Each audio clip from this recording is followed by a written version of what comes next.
गरीब मायका। मोहिनी के 3 बेटे थे। पति खूब अच्छा कमाता और बड़े घर के ऐश सब था मोहिनी के जीवन में, लेकिन एक चीज जो नहीं थी वो थी सुकून।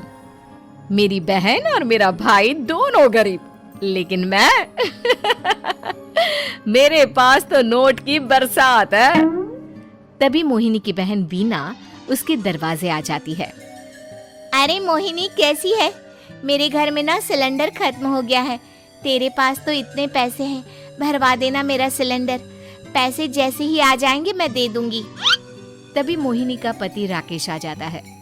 क्या है वीना, ये अपने घर की परेशानी हम लोगों के घर ना गाया करो। तुम्हारी बहन को तुम लोगों पर तरस आ जाता है और वो पैसे देने लग जाती है। मुझे ये बिल्कुल पसंद नहीं है। ओ जीजा जी, नहीं, मैं तो वो बस अच्छा, मैं चलती हूँ। वीना वहां से चली जाती है।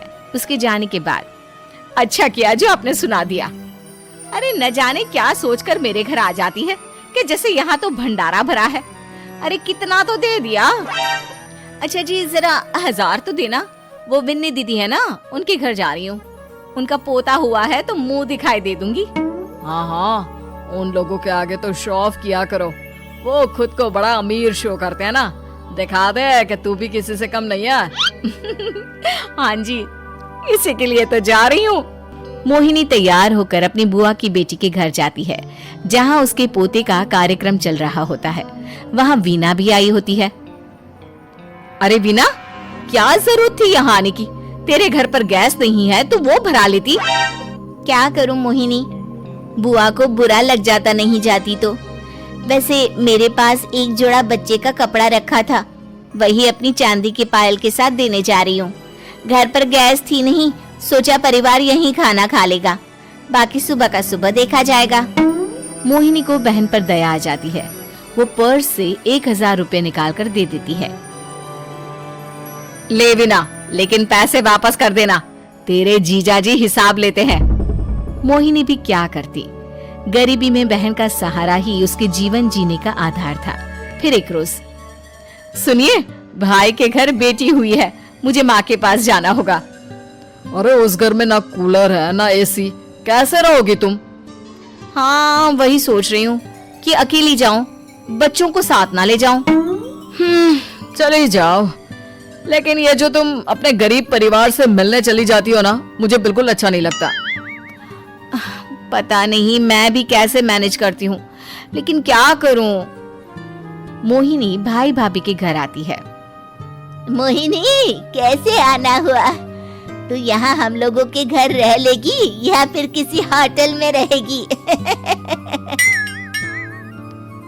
क्या हो गया है माँ? मोहिनी को क्यों ऐसे बोल रहे हैं आप? अरे तू नहीं जानती अपनी ननद को, पैसे वाली है ना, तो ऐड कुछ ज्यादा ही है। मोहिनी को माँ की बात का बुरा नहीं लगता है, क्योंकि उसे पता ही नहीं चलता कि माँ उसे जली कटी सुना रही है। वो भाभी की बच्ची के साथ लेन देन करती है और वहाँ से चली जाती है। उसके जाने के बाद, माँ, क्यों आप मोहिनी को इतनी सारी बातें सुनाती हो? भाई का बेटा बोल पड़ता है। माँ, क्योंकि दादी जानती है कि बुआ के अंदर घमंड है। सही बोल रहा है मोहन। बहू भले तुझे ना दिखता हो, लेकिन मुझे और मोहन को दिखता है कि वो कितनी घमंडी है। मोहिनी मायके आती है, जहाँ गरीबी के कारण चीजें कम होती हैं। इस मोहन के बच्चे को काम पर लगा दो ना, किसी दुकान या किसी होटल में, बर्तन धो लिया करेगा, कम से कम 4 पैसे और आएंगे घर में। देख मोहिनी, माना तेरे पास पैसा है, लेकिन तेरे भाई के दिन इतने भी बुरे नहीं चल रहे कि वो अपने बच्चे की पढ़ाई रुकवा कर उससे बर्तन धुलवाए। मोहन माँ की ओर देखता है, जैसे आंखों से बोल रहा हो, देख लिया बुआ का हाल। हाँ मोहिनी, बात तो सही है, लेकिन अभी मोहन को पढ़ना है। आखिर तुम भी तो अपने दोनों बेटों को पढ़ा रही हो ना। मेरे बेटों से कैसे कंपेयर कर सकती हैं आप? अरे वो तो कलेक्टर बनेंगे। हाँ, कल को वो मोहन को नौकरी में रख लेंगे, क्यों? मोहिनी कुछ दिन और रहकर चली जाती है। धीरे धीरे दिन बीतता है। मोहन बड़ा होता है और कड़ी मेहनत से सफल भी हो जाता है। मोहिनी, माँ के जाने के बाद तो तुमने भाई भाभी के घर जाना छोड़ ही दिया, क्यों?